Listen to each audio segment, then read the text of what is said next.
மாலை ஒரு சிறிய கிராமத்தில் வாழ்கிறாள். சிறுவயதில் தந்தையை இழந்ததால் தனது தாயேதான் கடவுள் என நம்பி வளர்கிறாள். அந்த அம்மா தினமும் காலை 4 மணிக்கு எழுந்து நதியில் நீராடி ஒரு புனித பச்சை நிற புடவையுடன் கோவிலுக்கு சென்று பகவதிக்கு புஷ்ப அர்ச்சனை செய்வாள். அவளிடம் பணம் இல்லை, ஆனால் பக்தி இருக்கிறது. ஒரு தேங்காயை, 2 மல்லிகை மாலையை, ஒரு தீபத்துடன் அவள் அர்ச்சனை செய்வாள். ஒரு நாள் மாலையின் அம்மா வலிப்பு தொந்தரவால் உடைந்து போகிறார். மருத்துவமனை, பணக்கட்டாயம், மருந்துகள். மாலை விரைந்து தேவியை நோக்கி அழுகிறாள். நீ என் அம்மாவை காப்பாத்து, என் உயிரை எடுத்துக்க, ஆனா என் அம்மா அழ வேண்டாம் என்று வேண்டுகிறாள்.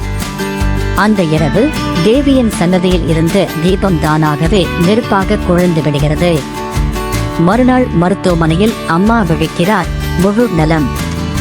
மாலை பதறிய நிலையில் கோவிலுக்கு ஓடுகிறாள். அங்கு புஷ்ப மண்டபம் ஒன்றில் பகவதியின் அருள். இந்த ஊருக்கே தெரிய வேண்டிய ஒரு உண்மை, பக்திதான் தேவியை வரவழைத்தது. மாலை கோவிலுக்கு இன்று அவளே பகவதிக்கு தீபம் காட்டுகிறாள்.